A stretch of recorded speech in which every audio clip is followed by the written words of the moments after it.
Hi, everyone. This is Liz Isaacs and Lauren Peretti, and we want to start on time. Other folks might join us, and that's fine. But we want to welcome you to the introduction to the CT BOSS Continuum of Care today. We're really excited you joined. Folks have been asking for this for quite a while, an orientation to the CoC or a refresher so that folks can get an overall understanding of what's happening or a refresher of what's happening, and we'll provide some updates and hopefully some information that's useful to you. Just a couple housekeeping things. We sent the PowerPoint out. So folks, anyone who registered, an email went out to that particular email and you should have gotten the PowerPoint. In addition, it is actually posted on the website. So hopefully it's accessible to everyone. We want to also let you know that we're going to be using the Q&A function today. So you should be able to ask a question. We tested it, and I think Deanna asked a question also. So hopefully that's working. We are not going to use chat. We're going to use the Q&A. So please feel free to ask questions. We'll monitor it. If we can answer the question live, we will. We might answer the question by writing back. And if it's a really specific question to your program, we might reach out to you later or do some kind of follow-up if that makes sense. Also in the Q&A, if you see someone ask your exact question and it becomes a burning question, go ahead and do a thumbs up so that we know that other people are really interested in hearing about that. We are scheduled today from 9:30 to 11:30, so we will stick to that schedule. We might be done sooner depending on what questions we have. And yeah, so we're gonna move ahead. There's a lot of content in the slides, so there are gonna be times where we aren't gonna be able to go in depth into all of the information in each slide. But as always, we want you to be able to reach out to us, and if you have questions and concerns and anything on the slide you'd like to talk more about, you're always welcome to reach out to us. And then the final caveat is we apologize for any technical difficulties. We are enjoying Zoom, but we are also new to it and learning it. And so if there are issues, we will try to resolve them, but we hope to have a great webinar. And again, we're really excited you guys are joining us today. All right, Lauren.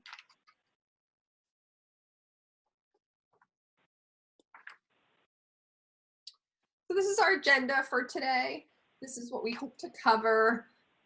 Welcome and introductions. We're going to hear kind of who's on the webinar, what your roles are. We're going to talk about BOSS, an overview. As anyone who's done anything with BOSS knows, we could talk for days and days and do a seminar on BOSS, but we won't. We only have 2 hours. So we're trying to pick the most important components and elements, things that are going on so that we could share those with you. We're going to talk about the main components of the homeless service system here in Connecticut. We're going to talk about our great partners, talk about responsibilities in the projects, provide you with different resources and trainings, information, places where you can get more information. Okay. So we are going to do a Zoom poll. So what we are going to do is a poll should come on your screen asking a question. We'd love for you to answer it, and it should let us know a little bit about what your role is at your agency. Lauren. And maybe in the meantime, while folks are doing that, this is Lauren from Housing Innovations. I'll just talk real quickly about Housing Innovations and who we are in case there's anyone that's real new and isn't sure. So Liz and I work for Housing Innovations, and we are the consultants to the Connecticut Balance of State Continuum of Care. And so we basically staff, our team basically staffs the continuum of care. So folks might know Suzanne Wagner on our team, Howard Bertrand, maybe Andrea White, Shannon, Quinn Sheeran, Miles Wensick. Those are the folks on our team that work most closely with the Connecticut Balance of State Continuum of Care.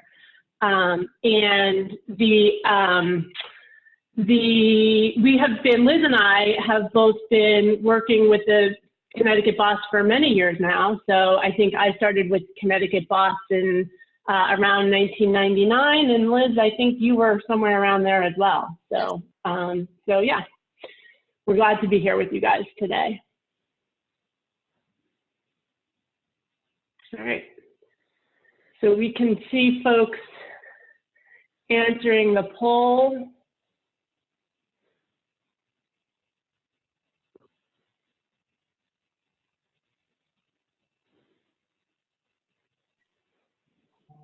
Much better than Iowa.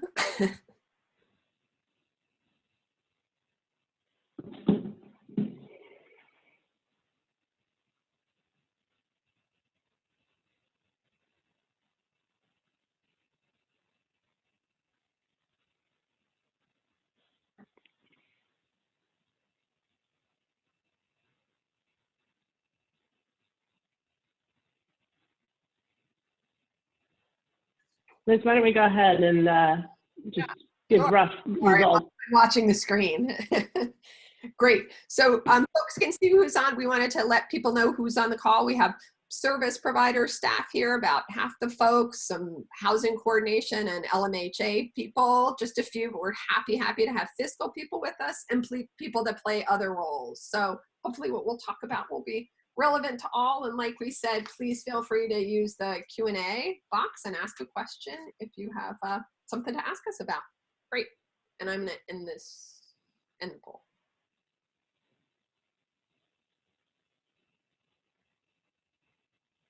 Okay. So as I mentioned, we thought of doing this webinar because there was a survey we put out asking folks in the CoC what would be helpful, what do you need to learn about? And we got a lot of feedback that folks said, you know what, there's just some basic stuff we don't know about. We don't always know what you're doing.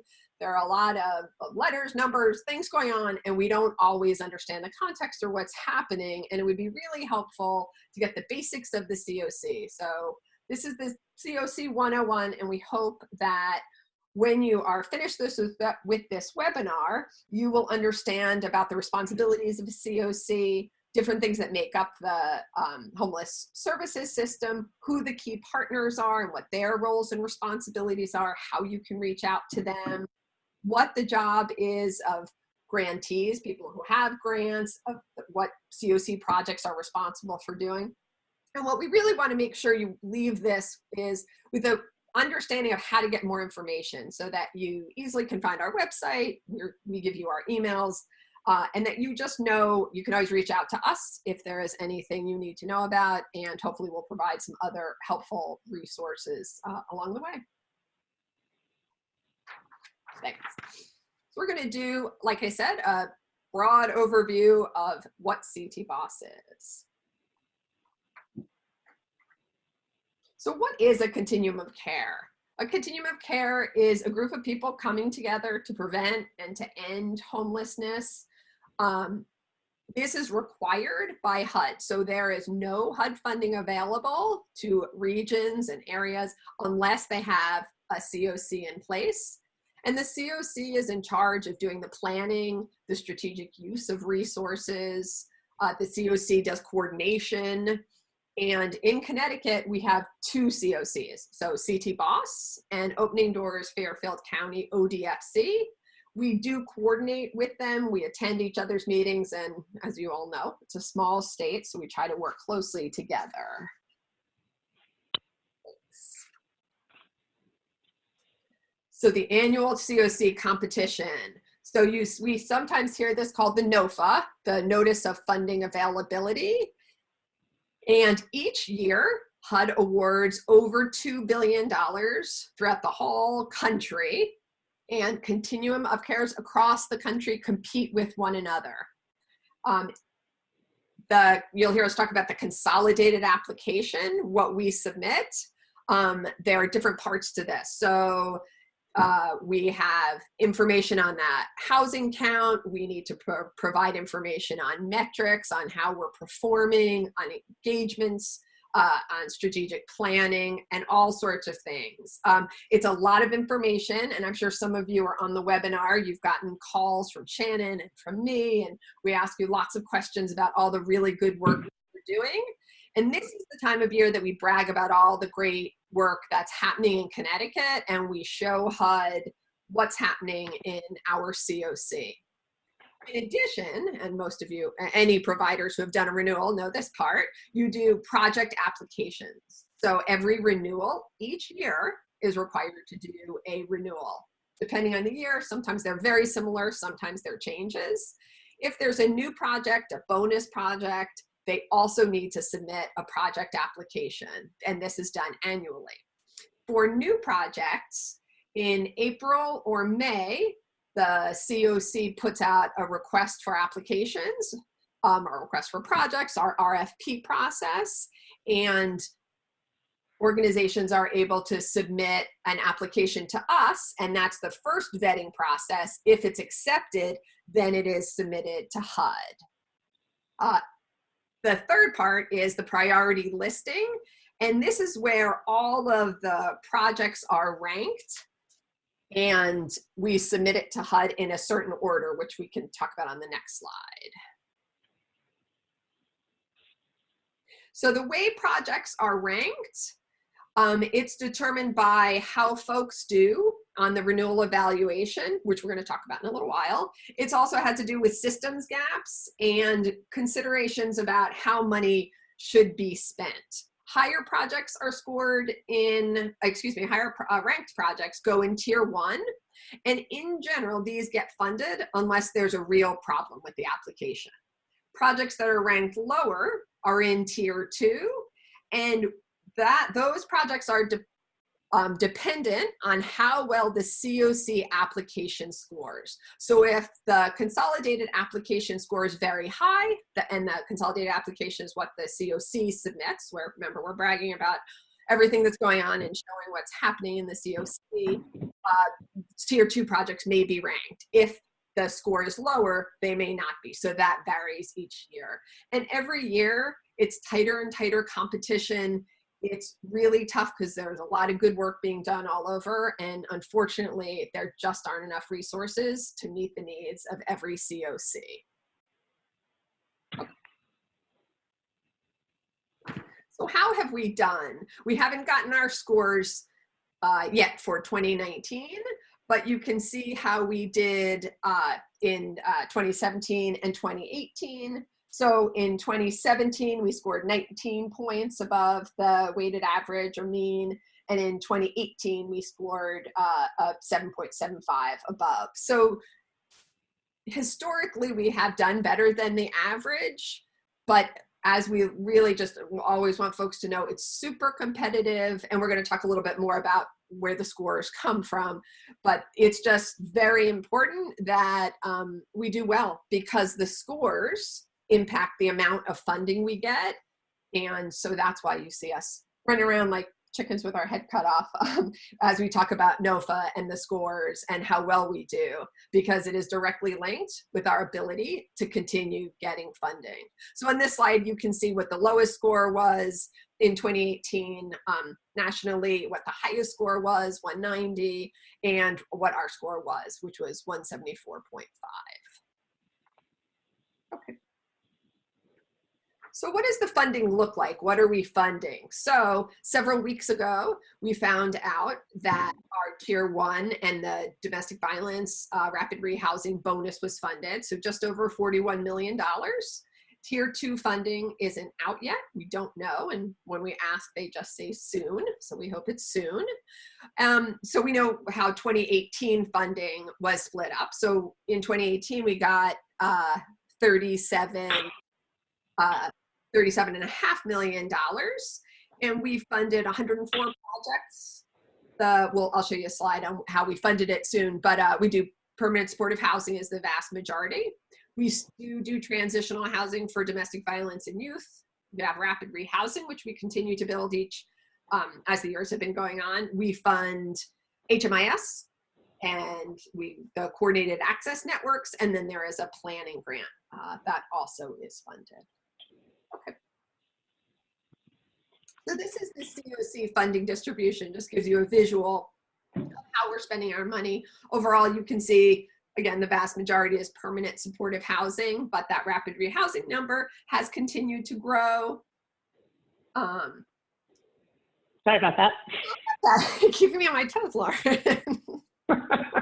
Maybe tell me off. I don't know. We fund HMIS, which is really important, as you all know, in the system. We do also fund the coordinated access networks so that those CANs can run and do the good work that they do. There's a planning grant, which funds housing innovations, Connecticut Coalition to End Homelessness, and a bunch of activities, again, to keep the CoC running.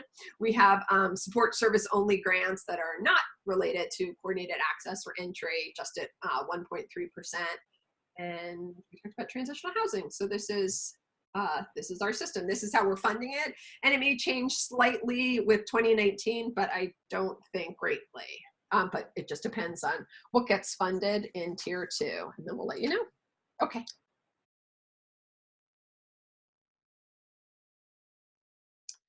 So what do we have to do as a CoC?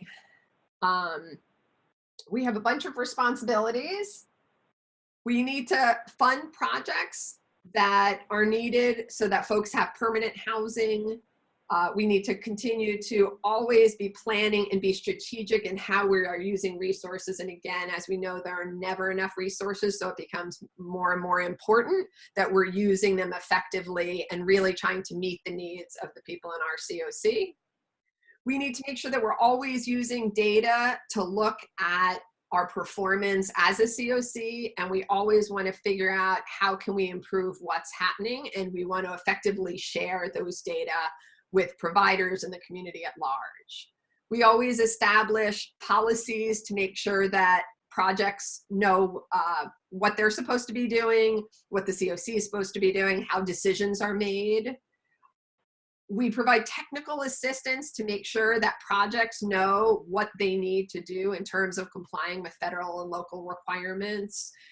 We do compliance trainings to make sure folks know this, and any providers on the call know it's no easy task. It's a lot to comply with, and it's not always intuitive, and it's not always simple.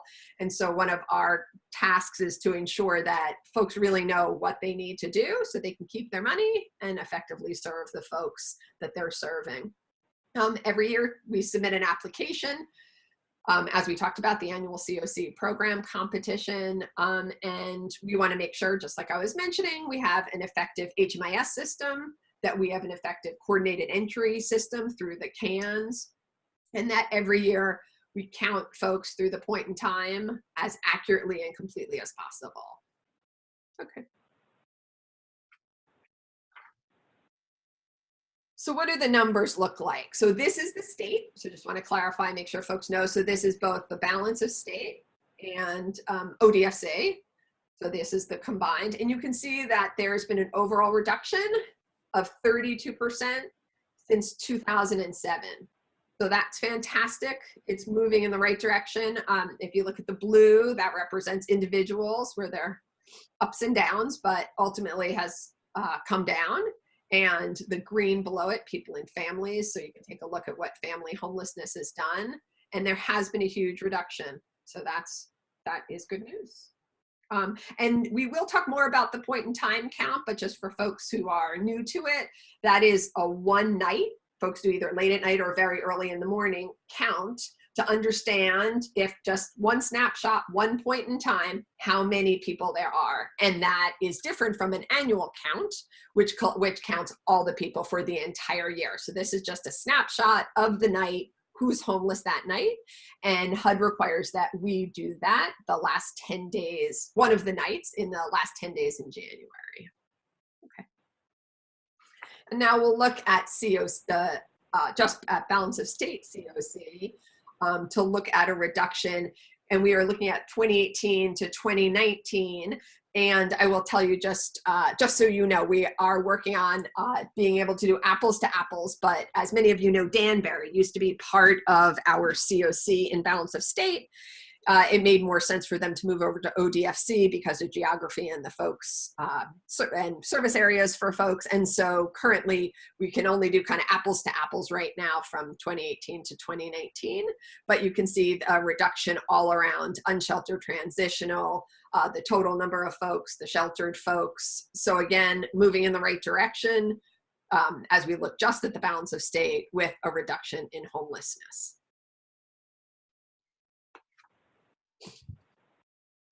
So system performance measures.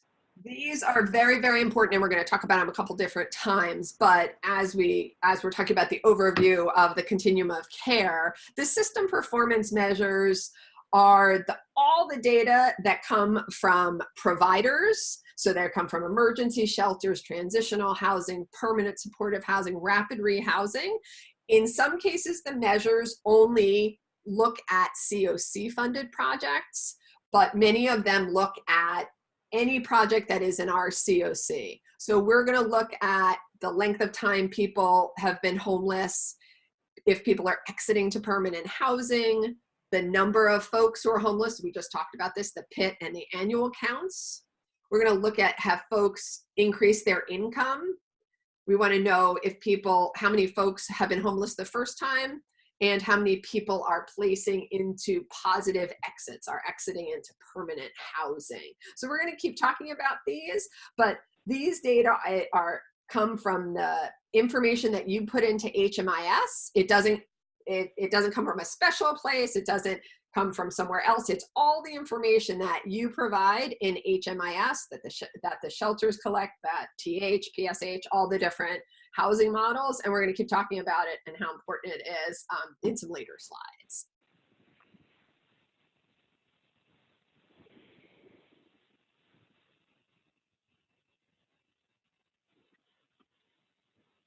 All right, so now we're gonna switch gears, and we're gonna talk about what are the core components, both at the balance of state funds and that are super important to help homeless people get housed that are funded through other sources besides the balance of state continuum of care.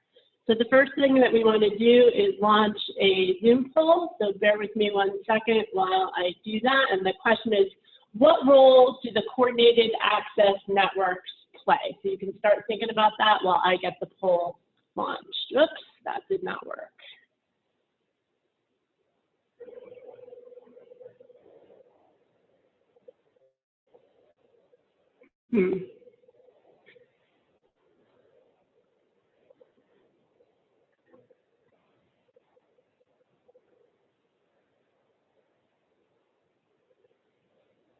All right, so people should see on their screens the Zoom poll question: what role do the coordinated access networks play? And we'll give you a minute to enter your responses. While you guys are doing that, I just want to talk really quickly about why the cans are so important and what the system looked like before the cans were in place. So I started working in homeless services in 1993, and when I first started, right, there was no such thing as coordinated entry. And so basically what that meant was that there was no way for us to know at any given time who needed help, what specifically they needed, or what programs existed, where the vacancies were in those programs, or who each of those programs served. And so you can imagine, for those of you that were not around doing homeless services work back then, it was quite chaotic. So early in my career, I was a case manager, and literally, first of all, when I first started, I had to develop a list of contacts for people at the various housing programs. I had to figure out which the programs were and who the contacts were. And when I had a client that needed help from one of those housing programs, I literally had to call around to each of those programs to find out whether or not they had a vacancy and whether or not they'd be willing to work with my client. So you can imagine that that was a very inefficient system, and it led to folks that had most experienced, most skilled case managers and folks who were the best self-advocates, really the best at jumping through the hoops getting served, and everyone that had either wasn't connected to a case manager or maybe had a case manager that was really new to the system, or more, the folks that had the highest housing barriers not being served. So I'm going to end the poll now and share the results. So So it looks like 44 of 44 folks answered that the CANs are responsible for all of the above, and that's exactly right. So the CANs are really responsible for doing each of these things, and we're gonna talk more about that now. So, so I like this graphic on the bottom of this slide because it really shows what the world was like without the CANs, and ideally how the CANs are for the most part, I think, functioning and certainly intended to function. And so it really was, as I was just describing, quite a maze for people to navigate before the CANs. And the system that we have now, I think, is much more effective at helping people to get connected to the housing resource that best meets their needs as quickly as possible. Of course, what the CANs did not resolve is that we do not have enough of those housing resources. And so there are still, unfortunately, a lot of people who we are not able to help or not able to help quickly just because we don't have enough housing resources available. So the two core components that you see on this slide of our system, the first one is 211. And so that is a statewide service that's run by the United Way that is really the front door of the homeless service system. So people call that number, 211 does a brief assessment of what their needs are, and then it's identified that they are in fact homeless and cannot be helped to resolve that crisis. Immediately they're referred to the CANs, and then the CANs pick it up from there. And so this graphic really shows what the CANs do, right? So the first step, right, somebody's in a housing crisis, they call 211. Hopefully maybe 211 is help maybe to connect them to some prevention resources or other resources that allow them not to become homeless and they never have to enter the CAN system. If that's not possible, right, then CAN helps folks to, 211 helps folks to connect to the CANs, people get a CAN appointment. And again, the CANs work at, is there a quick solution here that we can help this person to access? Is there some family, friend, somewhere where they can stay? Is there a brief, maybe one-shot financial assistance that's available to help them stay where they are or quickly access something else so that they do not have to enter shelter or, of course, even worse, end up on the streets. And so the CANs are really responsible for a bunch of things that didn't exist in the system that I described before, right? So they're responsible for knowing what all of the homeless service programs are that exist in their area, knowing what each of those programs provides and who each serves, and really importantly, knowing where the vacancies are, right? So that the case managers don't have to literally call every single person, every single program to find out who has a vacancy. The CANs are also responsible for ensuring that people know that the way to access help is by calling 211, and for using a standardized assessment. So in CT-BOSS, we use the VI-SPDAT, that really helps to determine what level of intervention somebody needs. And we'll talk a little bit more about what those different levels of intervention are.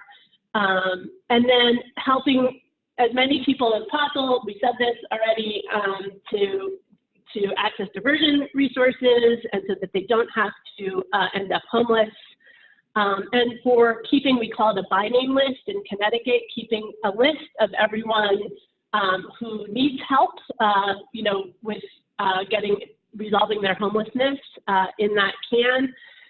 And then really importantly, and this is a key thing that didn't exist before, prioritizing, because we don't have enough housing resources, prioritizing assistance for those people who have been homeless the longest and have the most intensive service needs, right? The CANs are also responsible for making sure that programs are serving those really hard to serve folks, right? So if they make a referral and the program says back, oh no, we can't take that person because they're actively using or, whatever other, there are many, many reasons why back before the CANS programs were not serving people, the CANS are really responsible for problem solving, for problem solving that and making sure that the folks with the most intensive service needs are able to access the help. And then even beyond when someone, is referred to a program and gets accepted into a program, the CANS are continuing to play this really critical role in helping to problem solve issues that come up. So in Connecticut, balance of state, we require that when, even after someone is housed, right, if they are at risk of, losing that housing and returning to homelessness, that the provider make a referral to the CAN, and then the CAN convenes a case conferencing process that really I think has been very effective at accessing some really creative ways to keep folks who face a lot of barriers housed. And that, I think, is a lot better than what we used to do, because it used to be sort of every program for themselves. And so we were not tapping all of the resources necessarily in a community to help people stay housed. All right, so another really critical component of our system is the Homeless Management Information System, HMIS. Liz already talked about this a little bit. So in Connecticut, that system is caseworthy. This is a HUD requirement. It's a requirement for programs that are funded through the CoC program and also through the Emergency Shelter Grant Program, or Emergency Solutions Grant Program now, ESG program. But we also really encourage participation by all of the programs serving homeless people across the state. And again, so back when I started, there was no such thing as HMIS, and so what that meant was that we literally had no idea who we were serving, how long they were staying, whether or not they were getting housed, whether or not they were coming back into the system, how many times they were coming back, whether or not we were effective at helping people increase their income. I could go on and on, right? So all we knew was each program, all they knew was, what they had individually done, and even there wasn't a lot of tracking of those kinds of data, even at the individual program level. So now we have this incredible cache of data in HMIS, and over time, I think the data quality has gotten much, much better, and we continue to work on that. And so I think for you guys, it's just really important for folks that may be new to the system to understand how incredibly important HMIS is, because we use those data. I know it's a lot of work, right? Putting all of those data into HMIS is a lot of work, but there are a lot of benefits that we see out of that hard work that you all are doing. So on this slide, there are a couple of examples of the ways in which we use those data. So Liz talked earlier about the system's performance measures, and that is one of the key drivers. That and our point-in-time count of homelessness and our annual count is one of the key drivers that really determines how much money we get, right? So when we can show that we are reducing homelessness and we are achieving the outcomes that Liz just went through, we get more money to be able to help more homeless folks. The other key thing that we use these data for is that every year, each program that's funded by the CoC has to do what's called an annual progress report. We'll talk a little bit more about that later, but it's basically the report that you submit to HUD that tells them that your project is doing what you were contracted to do. Those data come out of HMIS. So it's critical that the data are correct, because it is the prime reporting system that you're reporting to your funder. And then similarly, we use those data for the renewal evaluation that Liz talked about earlier. So that's how we determine where your project is ranked every year in the competition, and where you're ranked determines whether or not, how likely you are to get funded. And so I could go on and on about all of the ways that that HMIS is really critical to the system.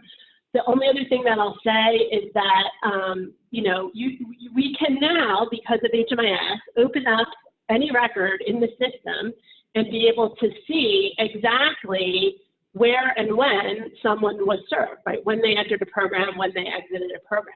So having that history for folks really is completely invaluable in many ways, including being able to document their homeless history for the purposes of establishing their eligibility for assistance. So, all right. So, and one of our partners, and we'll talk a little bit more about all of the many ways in which CCH, the Connecticut Coalition to End Homelessness, plays a vital role in our CoC, but they are the HMIS lead agency for CT BOSS. And throughout, we won't point it out every time because we do have limited time today, but throughout the presentation today, you'll see these links in each of the slides where you can find more information. And at the link here, there's tons of information about HMIS, including a training schedule if you feel like you need to get more familiar with and learn how to use the HMIS system better. All right. So these are some of the types of programs that are being funded by Connecticut Balance of State Continuum of Care. Liz showed a pie chart earlier that shows how much of our funding is invested in each of these things. So the first one is permanent supportive housing. And so that is our most expensive intervention because it is a permanent housing subsidy. So people can stay in permanent supportive housing for the rest of their lives, and they pay 30% of their adjusted income for rent, and the program pays the rest. And they also get a case manager, and that case manager, sometimes it's a congregate building, meaning it's there's a case manager on site, and there are a bunch of units, PSH units, all in the same building. Sometimes it's a scattered site program, but it's meant for the people with the most intensive service needs. In Connecticut Balance of State for a number of years, that it's really been limited to serving all of our units have been designated for folks that meet the HUD chronic homeless definition. So the next type of intervention on here is rapid rehousing, and that's a newer intervention. It's not been around as long as permanent supportive housing, but we've managed to scale that up pretty quickly in Connecticut and have a lot of resources invested now in rapid rehousing. And that's really a time-limited intervention. So people get rental assistance and as well as some case management supports, but they only get it for a limited amount of time. So in Connecticut, we limit that time to 12 months. I mean, the idea is that they get it for the shortest amount of time possible, the shortest amount of time that they need to get out of shelter into housing and stabilize in housing. But in Connecticut, the limit really is 12 months. There are some exceptions that are possible that where if with approval of DOH, it can be extended beyond 12 months if needed. But unlike permanent supportive housing and rapid rehousing, people pay more rent. So they might get 100% of their first month's rent and their security deposit paid in the first month, but then how much they have to pay quickly goes up. By the third month, the model that we're using in Connecticut, folks are paying 60% of their income towards rent, which is a pretty significant rent burden. The model is really meant to help people who get on their feet and be able to pay their own rent as quickly as possible. The third kind of housing that we have in Connecticut Boston, we have very little of this kind of housing left, is transitional housing. And as Liz said earlier, we are only providing transitional housing for folks that are fleeing domestic violence and for young adults under 25 at project entry in Connecticut Boston. And that's really meant, it's a more intensive model than rapid rehousing. It's a more expensive model than rapid rehousing. And it's meant to help people, exit homelessness and move on to permanent housing. The goal is that people stay less than 12 months. And in transitional housing, people typically pay just 30% of their income towards rent throughout their entire stay in the project. Okay, the last three things are more administrative things. So we've got supportive service only grants that provide staffing supports for the CAN, so that's critically important. We fund our HMIS system, that's critically important. And then, as was mentioned, we also get some funds that help support the CoC itself. So helping to provide trainings like this one, helping to support the renewal evaluation process, helping to support our submission of the annual application. All right, so, so this is another program type that is funded by the Connecticut Balance of State Continuum of Care, the Youth Homeless Demonstration Project. So back in 2016, we were very lucky in Connecticut. We competed with CoCs across the country, and CT BOSS was one of just 10 communities nationally that was selected for the first round of YHDP projects. So those projects started in late 2018. So they're a recent addition to our portfolio, and we are thrilled to have them. And they are limited to serving young people aged 18 to 24 at project entry, right? So people may have entered the project when they're 24 and then they turn 25, they don't automatically get kicked out, but they have to be between 18 and 24 when they come into the project. And there are 4 kinds of direct service projects that we are funding through YHDP. Crisis housing, which really looks a lot like emergency shelter. HUD actually doesn't allow you to fund emergency shelter through this program, and so technically it's transitional housing, but it looks a lot like emergency shelter.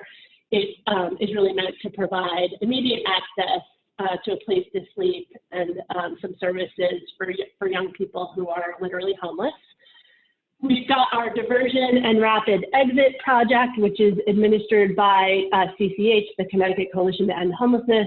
And that is one-time financial assistance to either keep young people from entering shelter or being on the streets, or to get them quickly out. So they can't get ongoing assistance, but they can get some help. For example, you can use that money for a range of things, but probably one of the more common ones is to pay security deposit and first month's rent. We've got the youth navigators, which are playing a really critical role in helping young people to navigate the CAN process and get out of homelessness and into housing as quickly as possible. Those navigators are providing some light touch case management, but are primarily helping with the housing navigation process. And then finally, we've got rapid rehousing programs that are specifically set aside for young people 18 to 24. The model is a little bit different. They get assistance for a little bit longer, and their portion of the rent goes up a little bit more slowly than for the adult program that I described below. But it's basically the same general intervention that I described already. And then finally, the Connecticut Department of Housing serves as the YHDP lead. So they're a great resource if you've got any questions about YHDP programs, and there's also the link here to more information on our website about this program. All right, so these are some of the core components that are not funded by CT BOSS, but are really critical to helping people end their homelessness, or prevent their homelessness in this case. And so the first one is prevention and diversion, and so we talked about that a little bit already. It happens both at 211 and through the CAN, and it's really meant to help people early in their housing crisis to avoid homelessness. And it connects people both with services and with some financial assistance to help them get stabilized in some sort of permanent housing situation. And CCH plays a role an important role in the state administering some of these funds.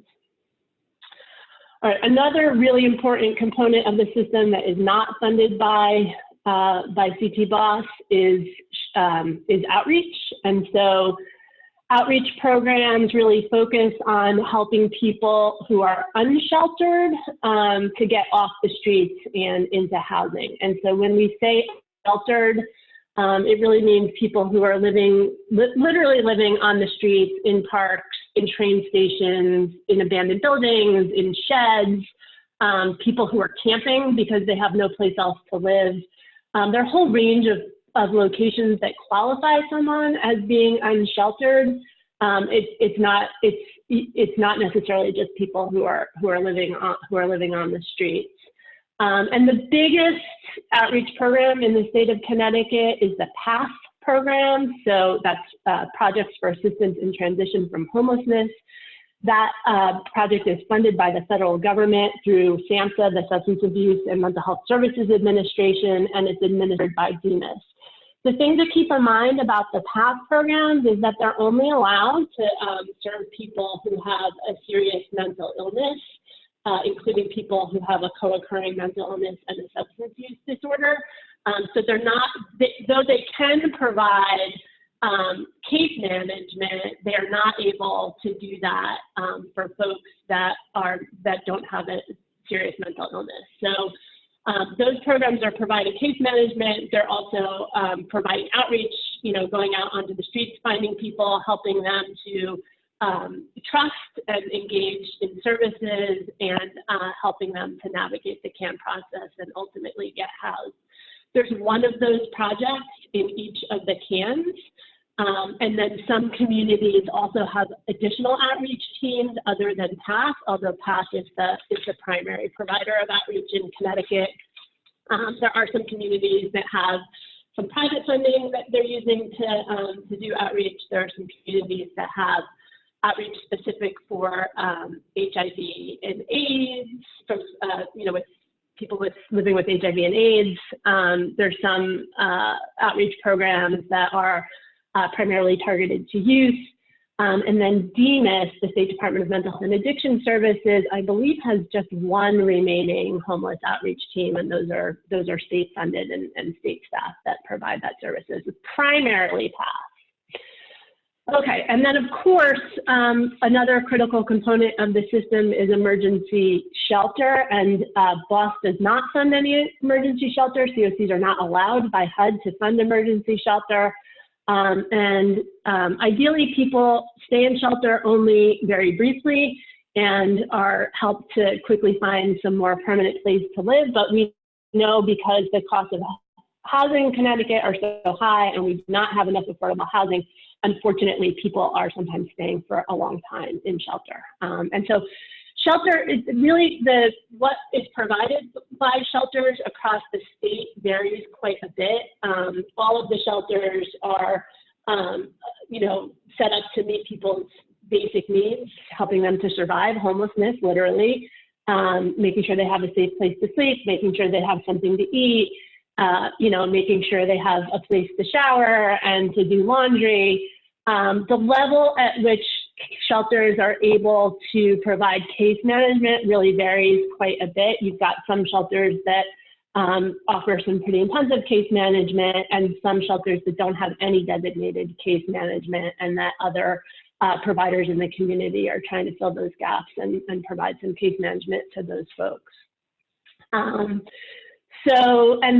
shelters are primarily being funded in Connecticut by the Department of Housing, both through the federal HUD Emergency Solutions Grant Program, as well as through some state funding.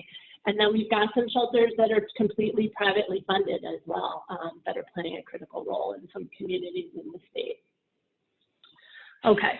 So we're going to talk a little bit about who some of our key partners are within the CoC. And I just want to say that there are so many different people and organizations that are really playing a critical role in helping to end homelessness in Connecticut. We are not going to have time to mention all of them today, but we do want to say that we appreciate all of the work that's being done.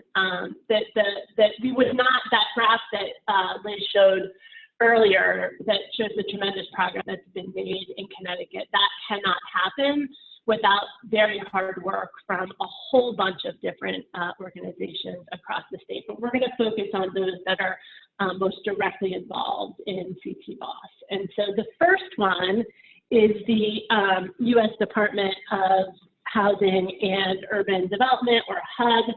And there are two offices at HUD that are most relevant to the CoC program. The first is the Special Needs Assistance Programs, or SNAPS office, and sometimes people might hear this referred to as HUD Washington or HUD Central.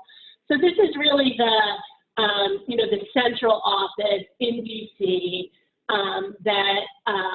that manages the program across the country. And so the SNAPS office is the one that manages the annual CoC competition, right? So they're the ones that write the Notice of Funding Availability, the NOFA, which really establishes all of the rules for the competition. They're the ones that give us our score on the application that determines how much money we get. They're also the ones that develop all of the many, and we'll look at a little later about what all those rules are, the many rules that are associated with how you must use the CoC funds.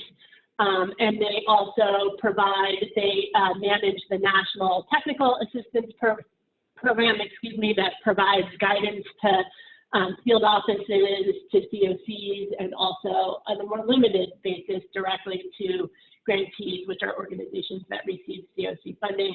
They also manage a help desk of sorts. It's called the AAQ, and we'll talk more about that later when we talk about resources. The office that you guys are more likely to have contact with is the HUD Hartford Field Office. Their phone number is here on the slide. So that is Alana Cabell is the Hartford CPD director, and she and her team really directly manage the CoC contracts in Connecticut. So they're the ones that issue your contracts. They're the ones that if you want to make a change in your contract, you would request a grant amendment from. They're the ones that come out and monitor your grants to make sure you're following all of those very complicated rules, and we'll talk more about monitoring later. And they really, sometimes when you guys call us and we don't know an answer, we will direct you to the HUD field office. You're always welcome to call us, and you can also call the Hartford field office to get your questions answered. Okay. So the next key partner we wanted to talk about is the steering committee.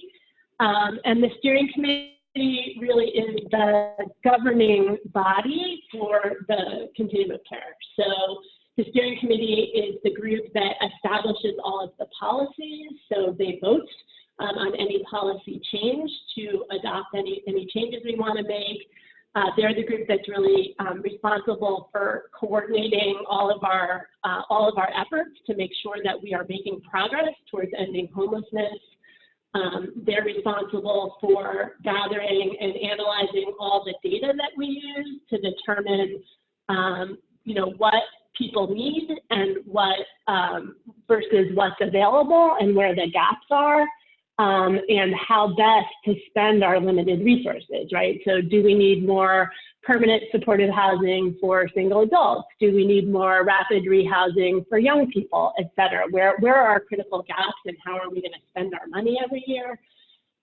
They're also the body that establishes the performance targets that we use to evaluate renewal projects every year.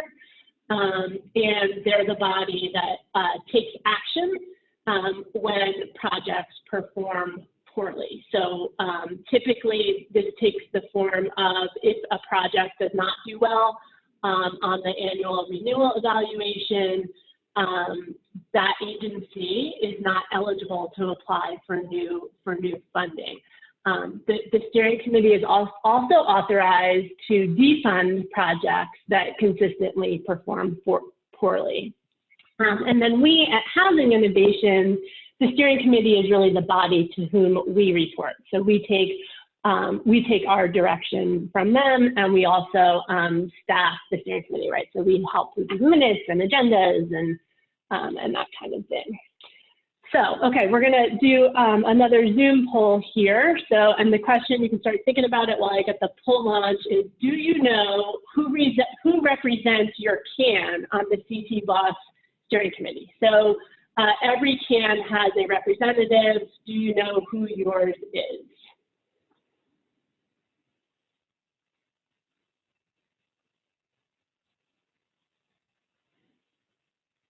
Yes or no question.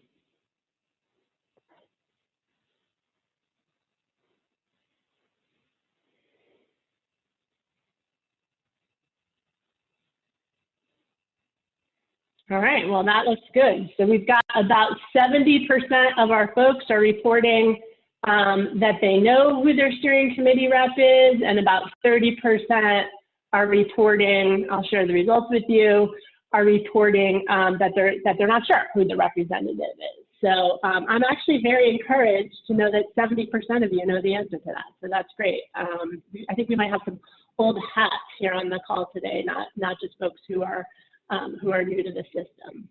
So we're gonna look now at who's on the CT BOSS steering committee.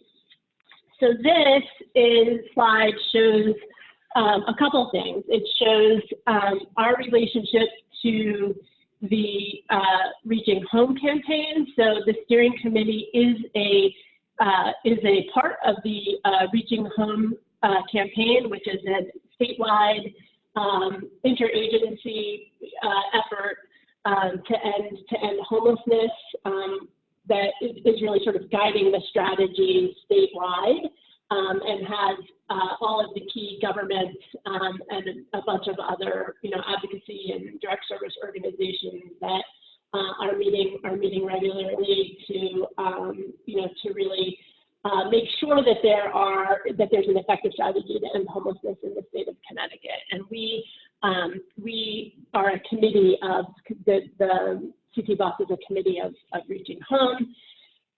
The steering committee is led by our three co-chairs, Alice Minervino, John Mertz, and Steve Dellella, and is made up of all of these various agencies, bunch of different state agencies, some federal agencies, and some advocacy groups. I'm not going to go through all of this.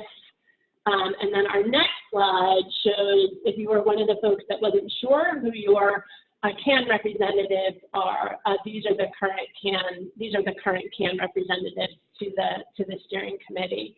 And there's a link to their contact information on our website on slide number 20. And if you're not sure which CAN you're in, probably someone at your agency can answer that question for you, or we certainly at Housing Innovations are happy to help you figure that out if you're not sure. So these are the 6 CANs that are in CT BOSS. There is a 7th CAN in the state that is the Fairfield County CAN that is outside of CT BOSS. Okay, I'm not going to go through all of this. I'm just going to say that your CAN representative is your link to the steering committee. So, so basically, your CAN representative is the formal way that different people in your community can weigh in on any of the decisions that the steering committee is making, including things like the criteria that we use to evaluate projects. The other way that you can have a voice at the steering committee is by coming to any of the meetings, because all of the meetings are open to the public. So the information about when the meetings occur is on this slide. Please check our website before you decide to come out to a meeting, because sometimes there are some adjustments to the schedule. So like this month, instead of the 3rd Friday, the meeting is going to be on the 4th Friday, February 28th. But all of the information that we present at the steering committee, the agendas, the minutes, all the handouts are always available on the CT BOSS website. And you can also register to receive all the emails that the steering committee gets. So if you go on the homepage of our website, there's a place where you can register to receive emails. There's a list that's called the steering committee list. Just click that box and you'll get all of the emails that the steering committee gets. All of you should be sure that you're registered for the HUD grantees list.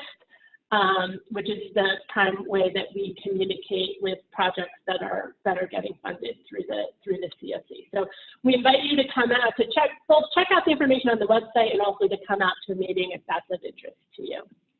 Okay,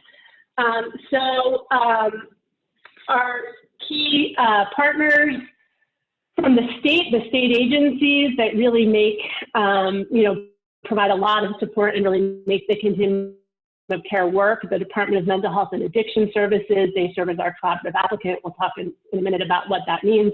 They are also the entity that contracts with and oversees both our organization, Housing Innovations, and CCEH as the CT Boss support team, and for CCH as the HMIS lead and the administrator of the state point-in-time homeless count.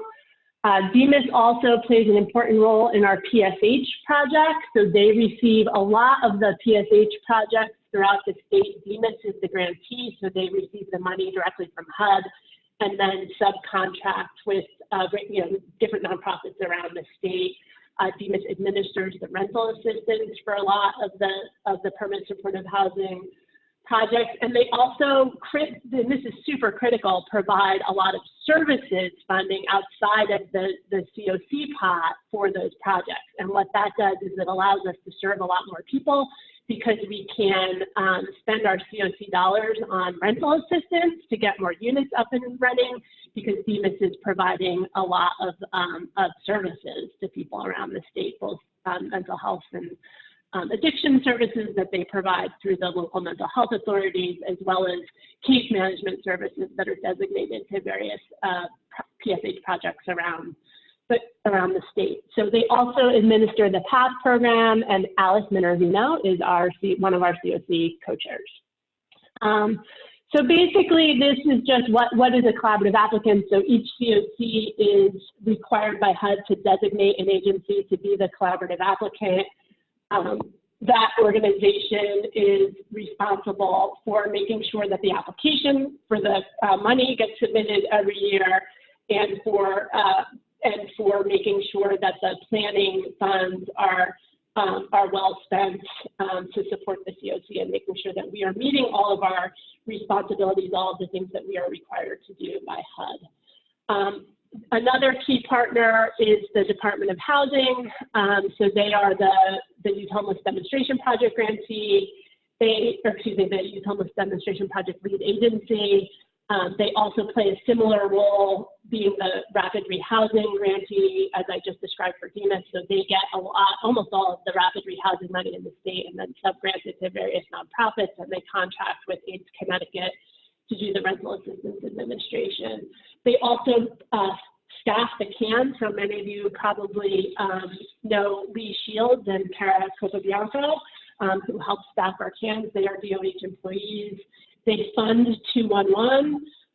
They administer ESG, which we talked about already. They provide funding for shelter, as well as a ton of affordable housing throughout the state, which obviously we can't end homelessness without their help in continuing to develop more affordable housing, including the Moving On vouchers, which is a rental assistance program that enables people who are living in permanent supportive housing that no longer need the services, but maybe still can't afford an apartment on their own, allows them to continue to get rental assistance and open up a slot in PSH for somebody who really needs the service. So that's a really key role that DOH plays.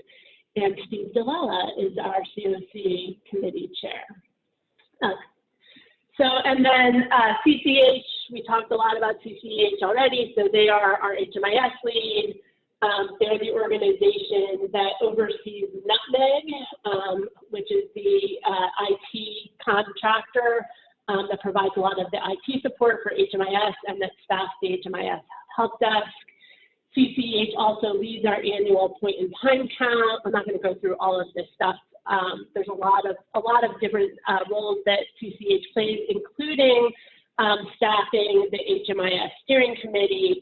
They offer tons of training, do some advocacy. We talked earlier about their role in administering diversion funds, and they also are partnering with DOH quite a bit in making sure that our youth homeless demonstration project and other activities trying to end homelessness among youth in the state. All right, so I think I am turning it over to Liz now. Yes, so we were going to ask you, we're going to do another poll, make sure that everybody is awake and listening. We still have your attention. And so Lauren's going to put up let you guys answer. But the question is, where can you provide suggestions to enhance HMIS? So if you have a great suggestion, if you have a concern, a worry, something that you want to find, that you want to contribute about HMIS, what is the best way to do that? And you can vote here.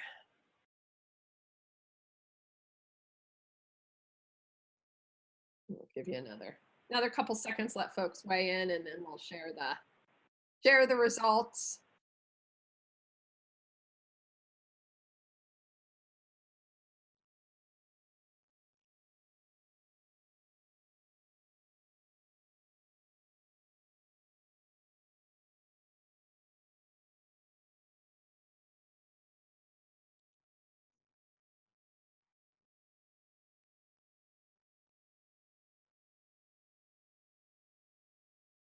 All right, so Lauren's sharing the results. So not that it's a trick question, but, and we didn't necessarily, we wanted kind of a best answer.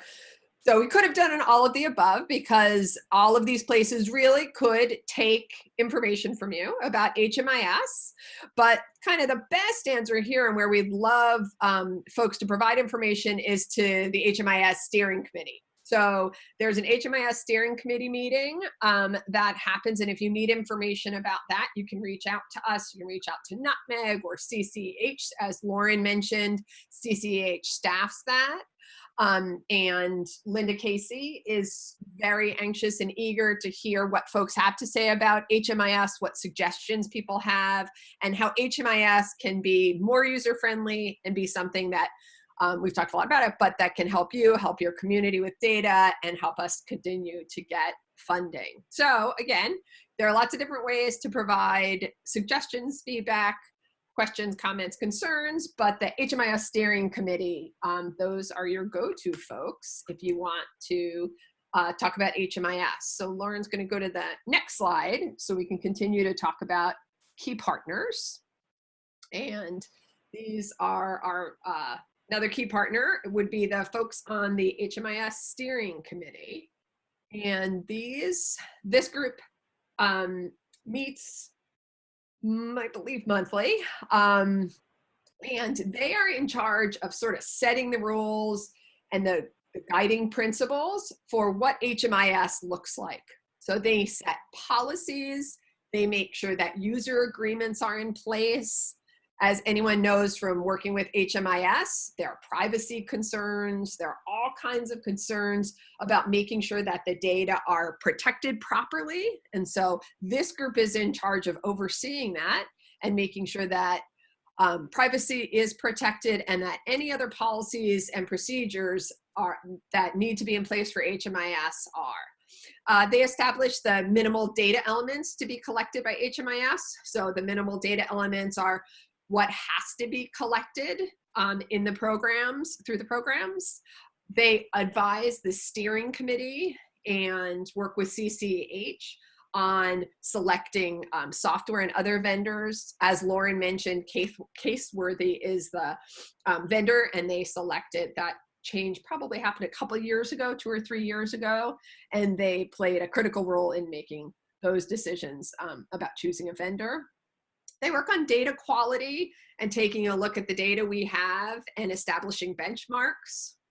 They do try, and we just talked about this, to provide regular opportunities so that folks can give feedback and say, let folks know what's working and what's not working with HMIS.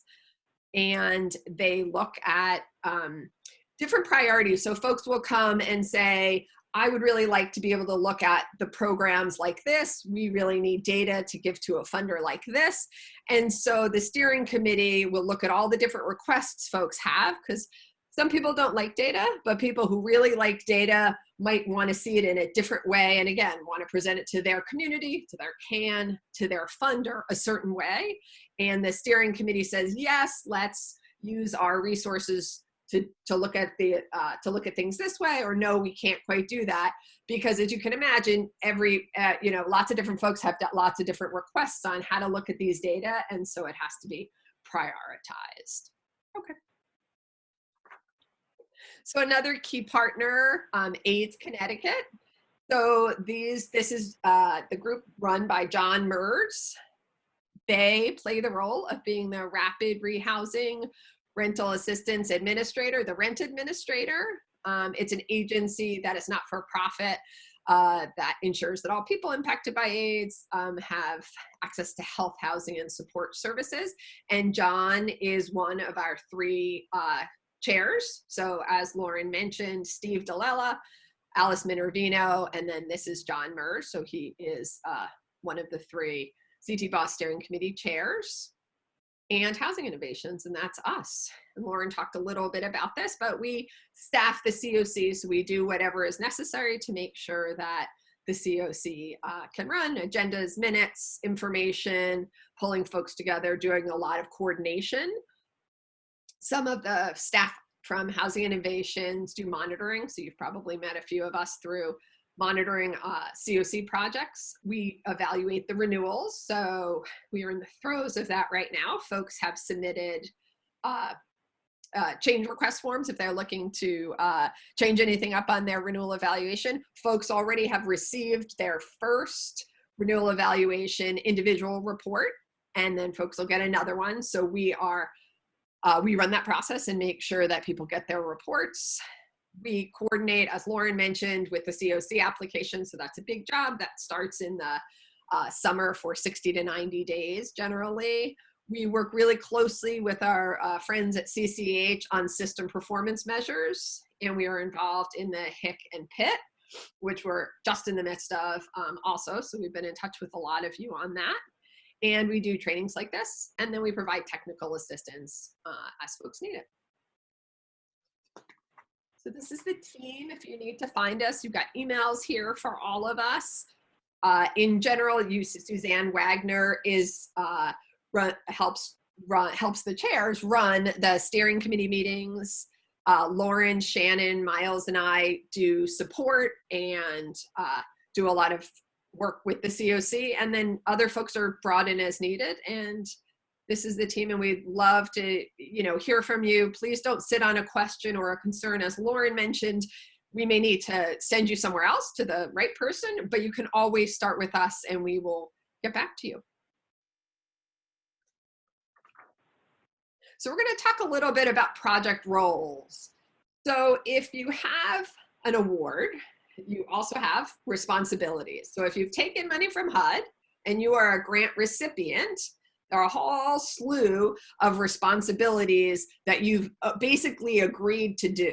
So a grant recipient can be a government entity, or it can be a nonprofit. So we have both in balance of state. So for example, the Department of Mental Health and Addiction Services, DEMAS, has over half the grants in the CT BOSS portfolio. DEMAS is the grantee. So it means they get the money, and so they have the same responsibilities that any grantee would have. And then we have a lot of not-for-profits that are also grantees. So you start off by executing a contract with HUD and say, yes, I agree to do all these things.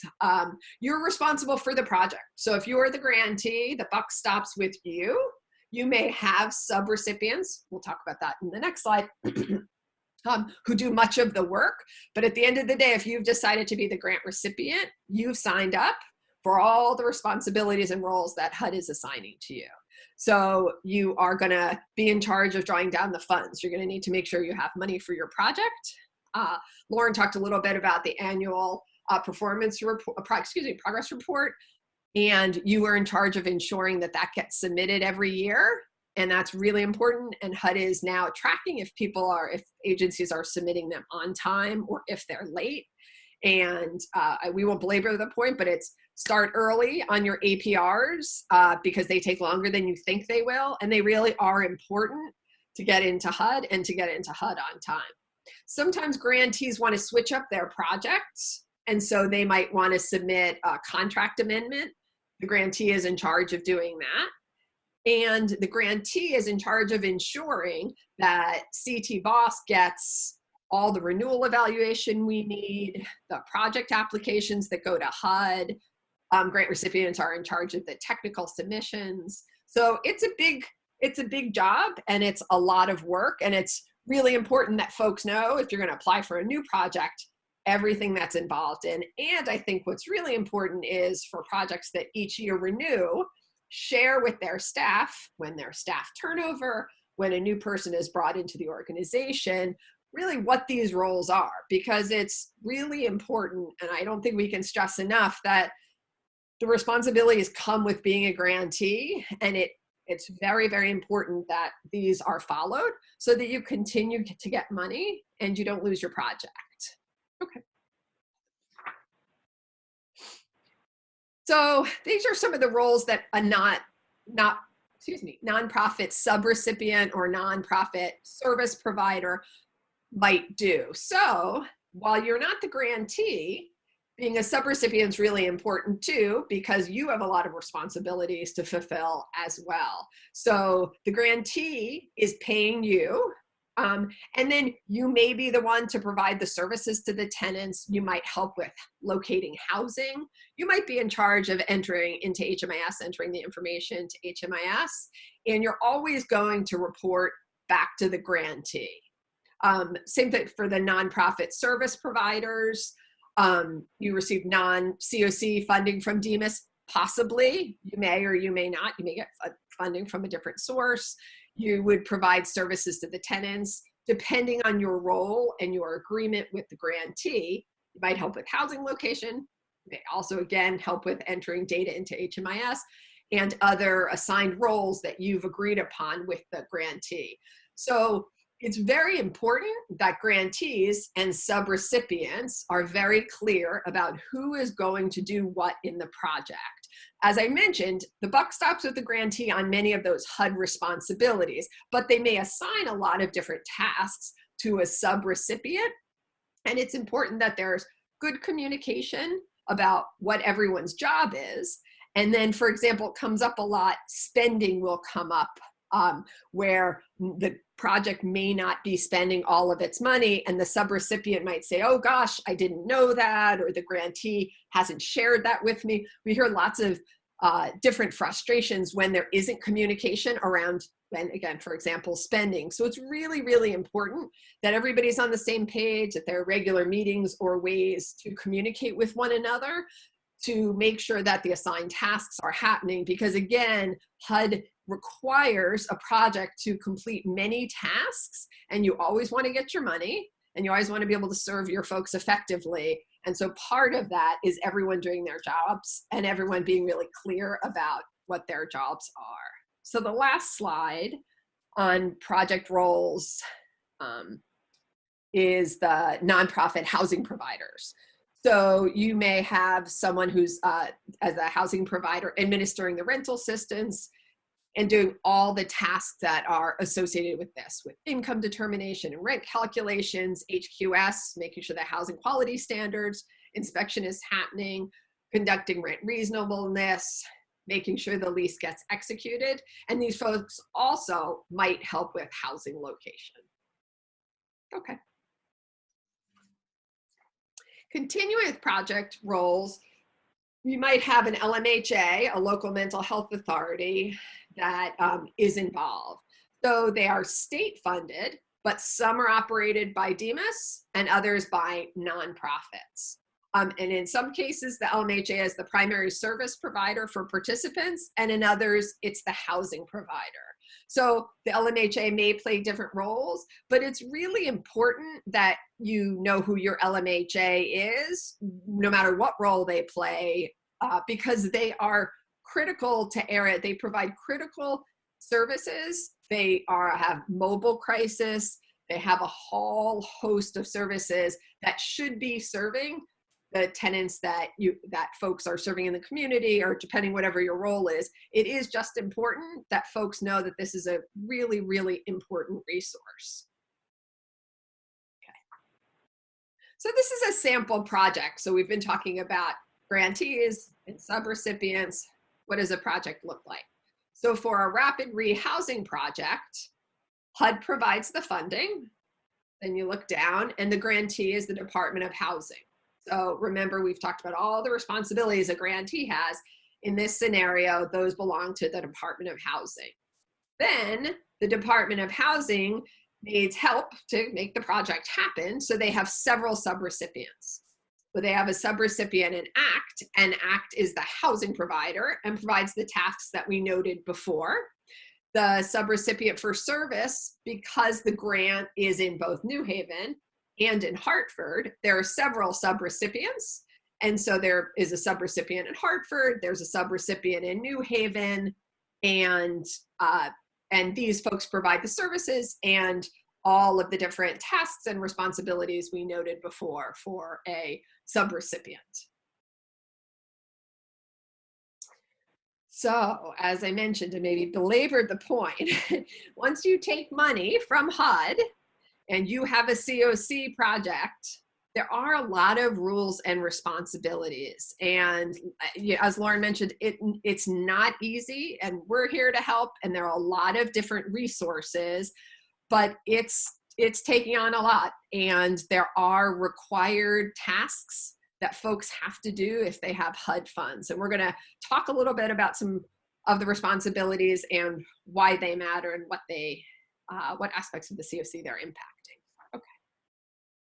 So we keep talking about system performance measures because they really, really are important. And Linda Casey from CCH did a great presentation and just kept saying kept reminding folks, which is so important, that this is your data. So it's not like there's a little category of system performance measures and a little category of renewal evaluation data and another one for it. It all comes together. It's all the data that you enter into HMIS that feeds our system performance measures. So the system performance measures are all of our responsibilities. And for projects, we're looking at things like length of time homeless. And then your responsibility is to make sure that people are moving into permanent housing as quickly as possible. And what I should also back up and say is this isn't just the responsibility of CoC funded projects. This is the responsibility of anyone who has a project where they are serving folks who are experiencing homelessness and working with folks in whether it's emergency shelter or permanent supportive housing. All the data, remember we talked about this, they put their data into. So CoC funded projects put their data into HMIS, but so do all these other projects. And that's what's making up system performance measures. So as we look at returns to homelessness, we want to make sure that people are stable in housing and that they aren't returning to homelessness. When we look at how many people are experiencing homelessness, we want to make sure that we're using our funding as effectively and efficiently as possible. And we want to make sure that we are giving enough assistance to folks, but not so much that we aren't using our money the way it should be used. We want to make sure with employment and income growth that people are connected to jobs and to benefits, and SPM is going to measure that for us. We want to know who's new to the homeless system, and we really want to keep them out of the homeless systems. That's one of our responsibilities. We want to make sure that people are leaving to permanent housing, that they're having positive exits. And so we're gonna, as a CoC and through each of the projects, help people make sure that they exit to permanent housing. And Lauren mentioned before, another really important thing is that when folks are exiting and it is not a positive exit and it is not to permanent housing, that the CANs come together and case conference and figure out where this person should go or where this family should go. Because it needs to be a community effort, a CAN effort, to ensure that people are exiting to permanent housing or remaining in her permanent housing. Okay. All right, so we are going to do a poll And we're going to ask, how can your project help improve system performance?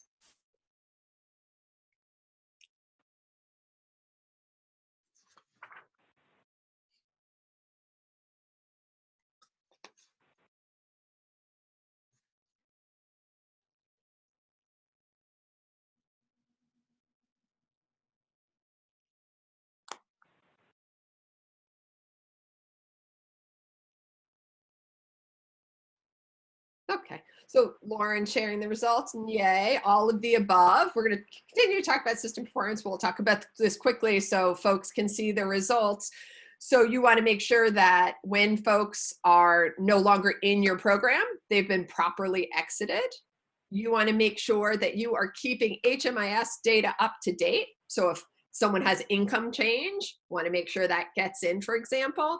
And you want to make sure that you're doing your annual assessments every year to capture all the changes that are happening. Okay.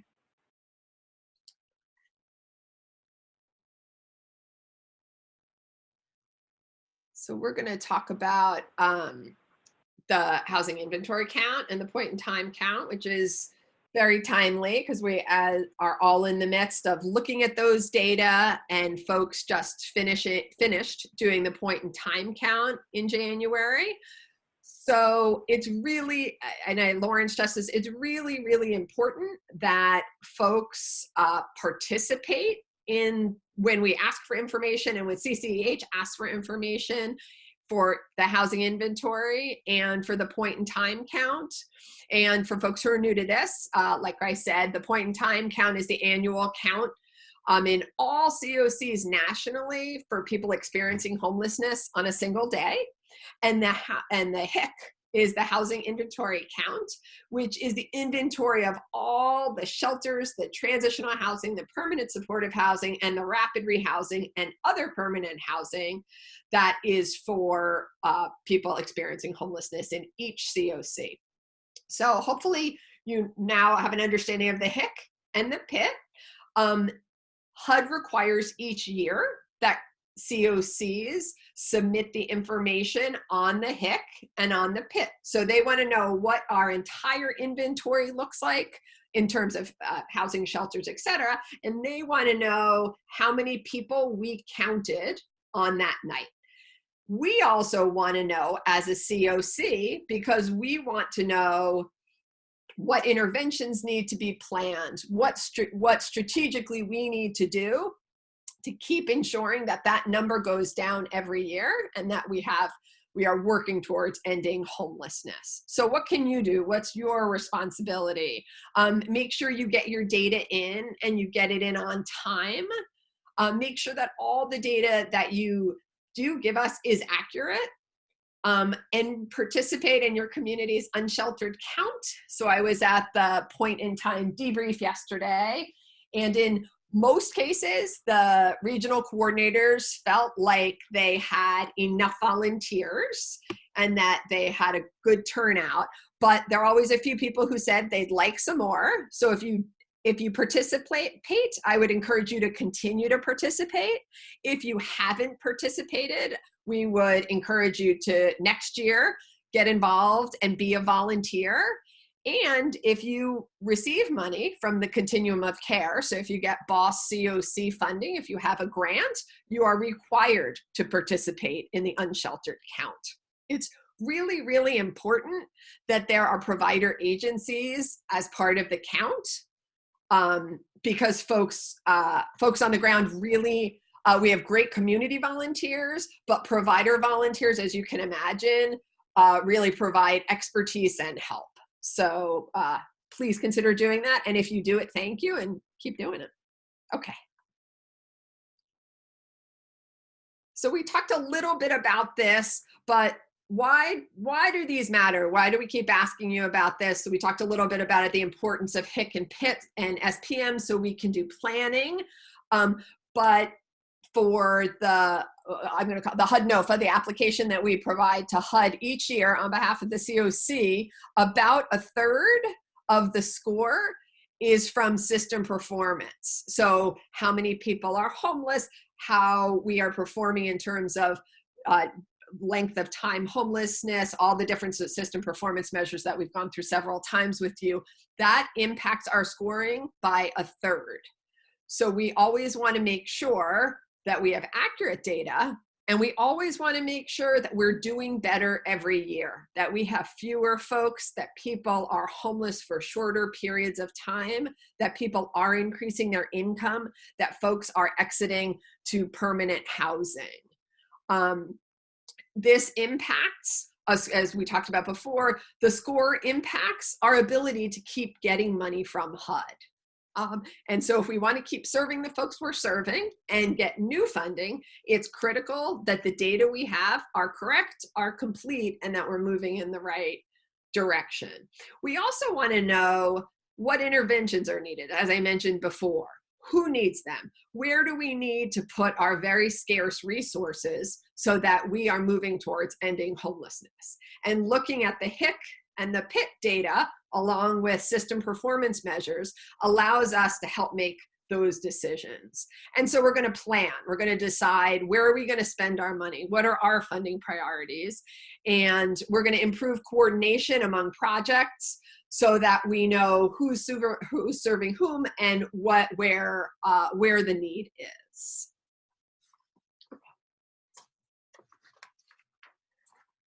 So it's a busy time of year because as I mentioned, we're in the midst of renewal evaluation. So you guys have been busy, and we're busy looking at all your data, all your performance. So every year, HUD requires the CoCs to look at the projects that are funded and to evaluate them and to say, are folks doing what they're supposed to be doing? And take a look and assess this. And so each year we evaluate a whole host of things, and they are listed there. So participant eligibility: are you serving who you're supposed to be served? Are they homeless? Or if they're in PSH, are they chronically homeless? Do you show that they're disabled? In terms of consumer surveys, are folks satisfied? So for consumer surveys, there's a balance of state consumer survey that folks can use, providers can use, or if you're a DEMIS project, DEMIS has a survey and you're able to use that in lieu of the BOSS survey. So we collect surveys from all the projects. Spending: are you spending your money? We talk a lot about this. We want to make sure that we don't give money back to HUD. We want to spend all the money that HUD gives to each of the projects. And I'm sure many of you know this can be tricky and requires really staying on top of it, because a lot of things happen to kind of mess up spending. But we do look at spending, and I mentioned it before, we want to always make sure that grantees and subrecipients are communicating with one another to make sure they know what the other one's doing and how it may be impacting spending. Occupancy: we want to make sure that the units are filled and that they're turned over quickly. And again, we are saying it over and over, but we want to make sure that the funds are used effectively, efficiently, and serving the folks they need to be served. And in order to do that, we know there's the need. We need to keep the units full. Performance: so are people going to permanent housing when they leave? Do they have an increase in income? Do they have benefits? And we do have penalties for late submissions. We don't get too many late submissions, luckily, but we do need to get all the documents in on time. So if folks get a poor score or have less than a 90% occupancy, you will be put in corrective action. Each year, the steering committee decides what that threshold is. So here we use the phrase poor score. Each year, the steering committee decides it may be the lowest 10% of the scores. There'll be a cutoff number, and each year that changes. But if you have less than 90% occupancy, you are in corrective action. And to be in corrective action, you need to submit a corrective action plan to us. You cannot apply for the new funds, for the bonus monies, or any new funding that we put out. And you could potentially lose CoC funded if the issues are not corrected. So that is how corrective action works. And okay. So this is a typical renewal evaluation timeline. In general, in the spring or the summer, the steering committee meets to discuss the renewal evaluation criteria for the next year. It generally looks like the criteria from the year before, but there can be tweaks. So tweaks happen and changes happen when we get feedback from the year before that something maybe didn't work. We also might have to tweak something if HUD comes out with a new priority rule, something that makes us feel like we need to respond to that through the renewal evaluation process, criteria. But I encourage folks, because people have asked me about this, you know, I really just don't like these criteria, or I have a concern here. Please come to the meetings. In general, we discuss something 1 month, and then the steering committee votes on it the next month, so that steering committee members have time to share the information with their community, with their CAN, and bring back information and be able to have an educated vote so that it makes sense for their community. So get involved if you have issues around renewal evaluation. And then in the fall, we start asking for information, collecting data. All year long, folks can have their consumers completing surveys. We've changed that so that people have more time. And in the fall, we ask folks to submit those surveys. In the winter, which we're in right now, we provide the evaluation results. So folks have already gotten their results and they have the opportunity to review or correct them. That's what people are doing now. And we are reviewing all of those change forms currently. In the spring, the grievance committee reviews any grievances that folks have. So every year people have the ability to grieve an issue, and we take that to the committee. And in the summer, we use the results to rank the projects for the annual competition for HUD. So we mentioned that, remember we talked about the tier 1 and the tier 2. So that's based on how projects are ranked.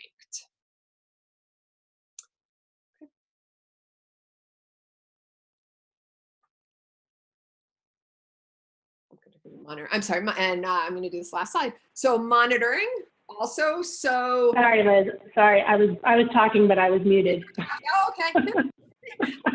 Thanks for jumping in, though. See, we're a team. I monitor. I don't, but I know about it. I didn't fall asleep. I just was muted. Really, guys, we are sorry. We know this is a lot of information, and Liz and I are talking at you a lot. We are getting close to wrapping up, I promise. And if we have time at the end, we'll see if we can open up the line so people have been asking questions on the Q&A. If you have questions, please put them in the Q&A, and Liz and I will answer them. But also, if we have time at the end, we'll open up so that people can ask questions out loud, I think. So, okay. Monitoring. So we talked a little bit about monitoring before. We're going to talk a little bit more in depth about it now. So basically, you know, there are a ton of rules that are associated with getting this money, and your HUD field office, the Hartford field office, is responsible for making sure that all of the projects in their area are following those rules. And so HUD will periodically either come out, so a lot of times they do an on-site monitoring, or sometimes they do what they call a desk review. They'll ask you just to submit materials, and they'll review them and do a mini compliance review without actually coming out to your program. So the good news about HUD monitoring is that when they send you a letter saying that you've been selected for monitoring, they tell you exactly which areas they're going to monitor. And the tool that the HUD team uses to monitor your programs is publicly available. So it's at the link on this slide. So if you get one of those letters, right, you can go to the HUD monitoring tool and look at exactly what the HUD team that comes out is going to be looking for. So it's a bit of an open book test, so that's good. Because the bad news about HUD monitoring is that for certain kinds of findings, so for example, if they determine that you have served an ineligible participant, or they have determined that you have spent the money on an ineligible activity, they'll take the money back. So, and they can take it back for eligibility in particular, all the way back to when that person first entered the program. So the risk is that your agency has to send a whole bunch of money back to the federal government. And so we, the CT Boss team, does not want to see that happen.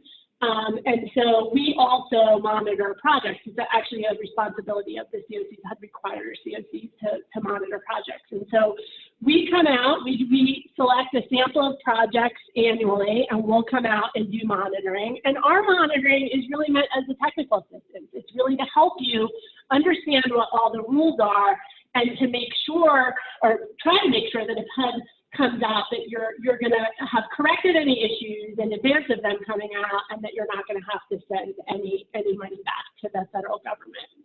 And so the steering committee helps us decide, and the chairs help us decide what our criteria are for selecting programs for monitoring each year. And so, for example, you're more likely to get selected for monitoring if you've never been monitored before, or you haven't been monitored in a while, or if you were recently monitored and you had a lot of very significant findings, we're likely to come out and monitor again the next year to see how you're doing with correcting those findings.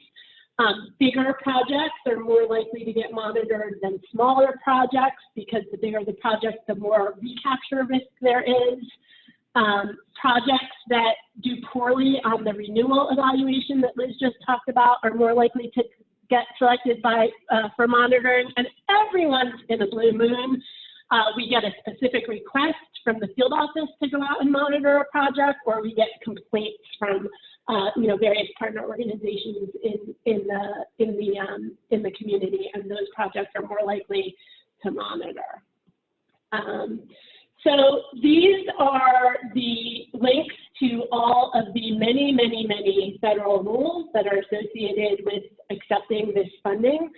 And these are on our website at www.ctboss.org, are all of the local, state level requirements and COC level requirements. So if you were to take all of these rules and compile them, it would probably be, I haven't done that, so I don't know exactly, but I'm going to say well over 1,000 pages worth of rules. And we at CT Boss don't want you guys to be spending your time reading thousands of pages of rules. And so that's why we have compiled the statewide monitoring guide that we use when we come out and monitor. And what that guide does is it takes all of the most important rules and puts them all in one place for you, and tells you which rules apply to which projects,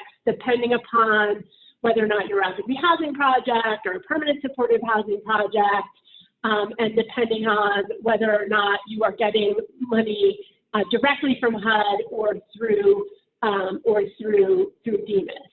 And so in that guide, the guide is available at this link on our website.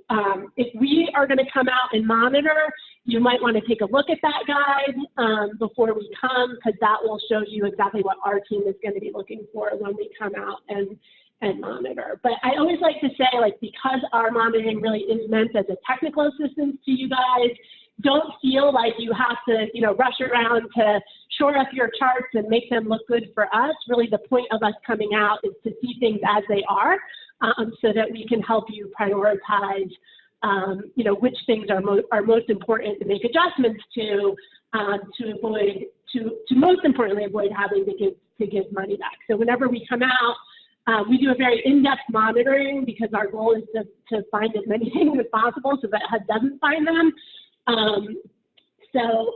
We will always tell you, this is the higher priority item. This one is much lower risk. So to help you guys prioritize.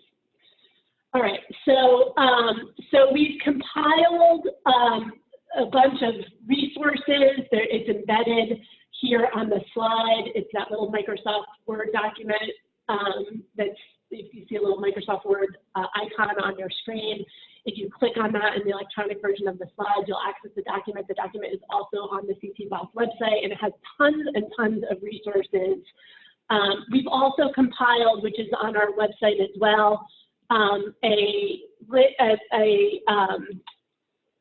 guidelines for what needs to be in each of the participant charts. So what we will look for when we come out and monitor, and what things HUD might look for if they come out and monitor. So that is available on our website. So if you haven't seen that, definitely check out that. One of the things that we find most commonly when we monitor is that projects have insufficient eligibility documentation. So you don't have the documentation that HUD requires to certify that someone is homeless or chronically homeless for PSH, and disabled also for PSH, and that is the biggest recapture risk. So we always suggest that as part of your regular intake processes, that a supervisor on your team review eligibility documentation for every single participant you're admitting. It is not sufficient to rely solely on the CAN to do that. You've got to have eligibility documentation up until the date someone enters your project, and usually the documentation that you are getting from the CAN, there's a gap between when the CAN collected that documentation and when the person enters your project. So it's really one of the biggest things that you can do to protect your program against recapture is having a supervisor who's very familiar with the eligibility requirements, because they are quite complicated, and there are a ton of resources on our website to help someone that isn't as familiar as they maybe need to be to effectively do one of these reviews, to learn the rules, and then to have that person review documentation literally for every person that enters your program. The other thing that we suggest is that people are notoriously bad at math, right? I know I make math mistakes all the time. So as much as possible, we want to avoid having people have to do math. And so DUMAS has this really helpful rent calculation spreadsheet that's available for PSH. DOH also has one for rapid rehousing, so that you use those rent calculation spreadsheets so that no one has to do math. That's also a recapture risk. If you've incorrectly calculated how much rent someone owes, that's going to be a significant finding. So we also always suggest that people do some sort of internal QA process where a supervisor does at least a selection of chart reviews at least annually, so you know whether or not the things that are supposed to be in the files are in fact in the files. A lot of agencies in Connecticut have moved towards electronic health record systems, which is an enormous QA tool, because your system should be able to enable supervisors to see, for example, which participants have outstanding service plans, which participants have, no one has seen the participants in 3 months, or there are no case notes for the past 6 months. Ideally, those things are not a surprise when we come out and monitor, because your agency has implemented some sort of quality assurance system to know those things and correct them before we, or certainly before HUD gets there. The other thing is, Liz mentioned this before, we at BOSS offer a lot of training. We do some on-site training every year. We also are increasingly using webinars. All of the webinars that we've done are recorded and on the site, and all of the slides from past trainings are up on our website. So definitely recommend that you guys take a look at the most recent compliance slides.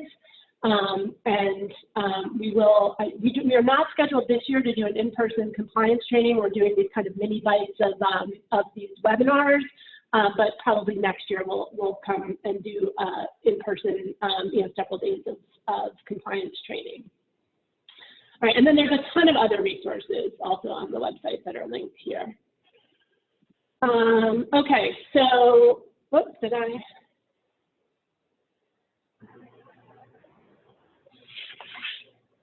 don't know why this is here. All right.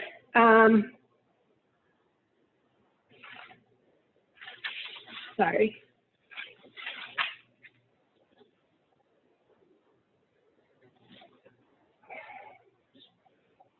Okay, so I think we already covered this.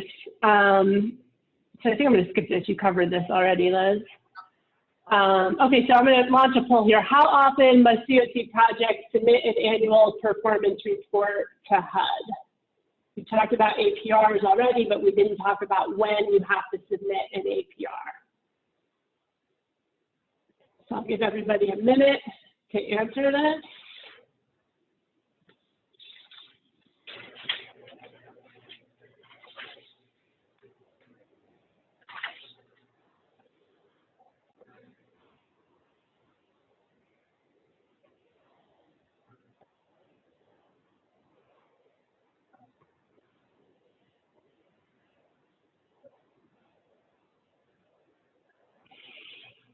All right.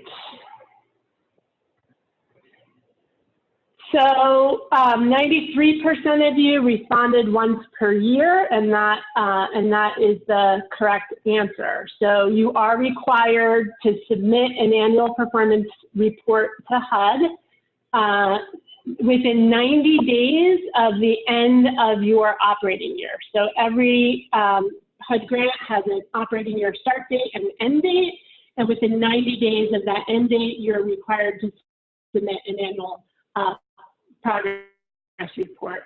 Now, that's not to say that you should only run your APR once a year, right? Every project can run their APR whenever they want within HMIS. And so there were a handful of folks that answered quarterly, right? And that is not required that you submit it quarterly to HUD, but it is certainly a good practice for you to be running those APRs at least quarterly so that you're not scrambling to do data cleanup at the end when it's due to HUD, right? So that you're keeping on top of the data and making sure that it's current all throughout the year.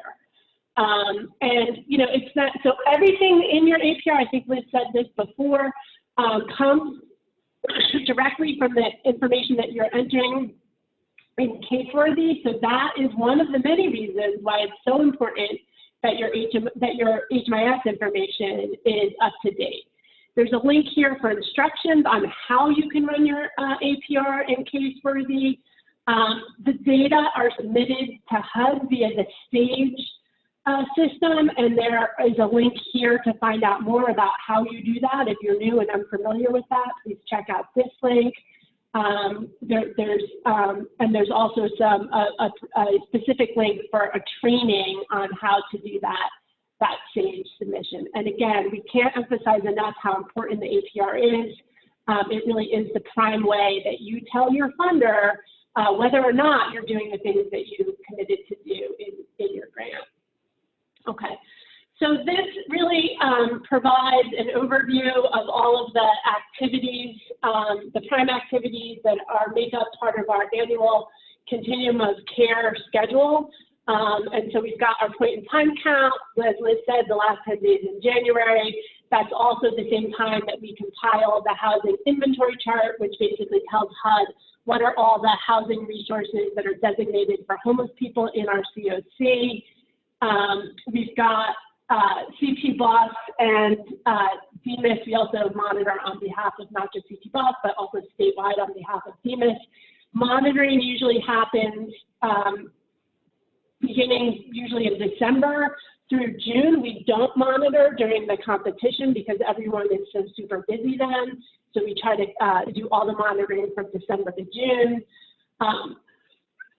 Renewal applications, as Liz said, those happen in the summer. So it really, depending on when HUD drops the NOFA, but normally the NOFA comes out like in the early summer, like June, July, something like that.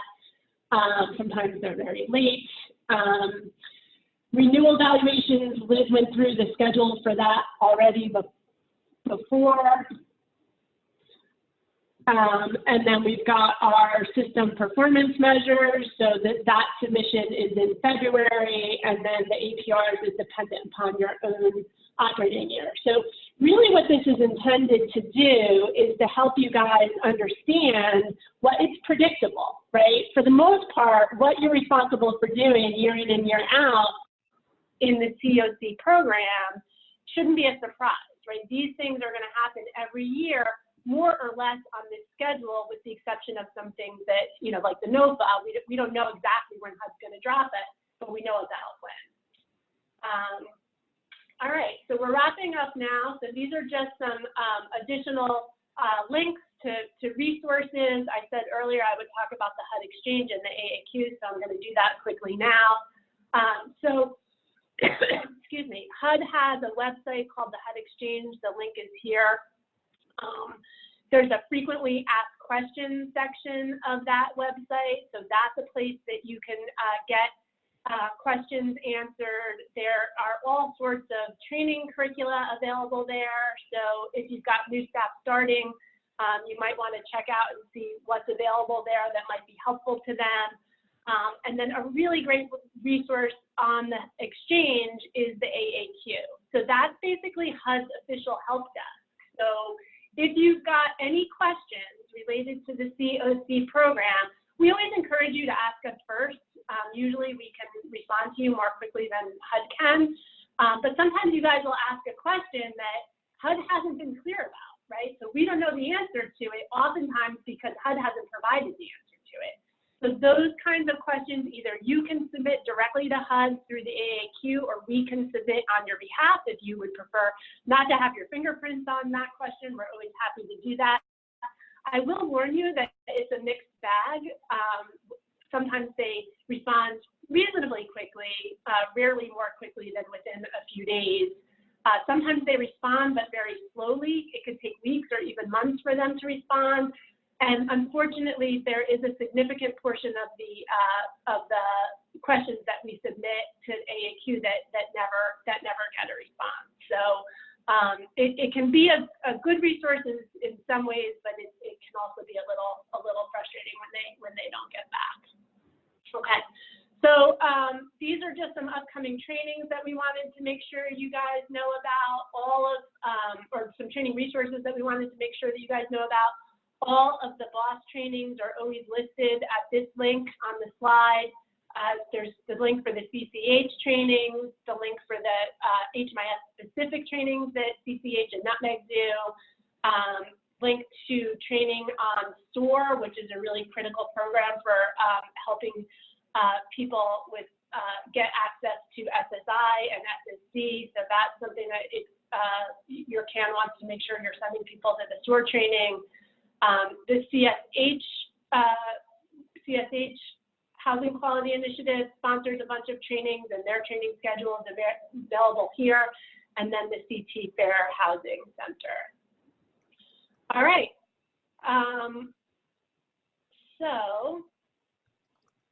I think we are at the end of our presentation. We actually, I think, are out of time. So I know I said if we had time left, we would open it up for questions, but we've only got a couple minutes left. Also, Alice, who's on the line, wants to make sure everybody knows, in case you don't see it in the Q&A, that DEMIS has a training series, and that those trainings, the schedule for that, can be found on our website. Alice, we will make sure that we put that onto the slides before we post them on the website, so that everyone has that link as well. So we thank you guys for your participation today. We know it was a long 2 hours of Liz and I talking, so we apologize for that. We hope it was useful to you guys. There's a recording of the presentation today that will get posted to the website for anyone that wasn't able to make it. We invite you, if you have questions that didn't get answered today, to reach out to Liz or to I or to anyone else on the CT Block team. We are going to send out an evaluation after later today or maybe tomorrow, and so that'll be done through SurveyMonkey, and we really hope that you guys will answer that. Your feedback helps us to make the presentations better and more useful for you guys. So again, thank you, and have a great day.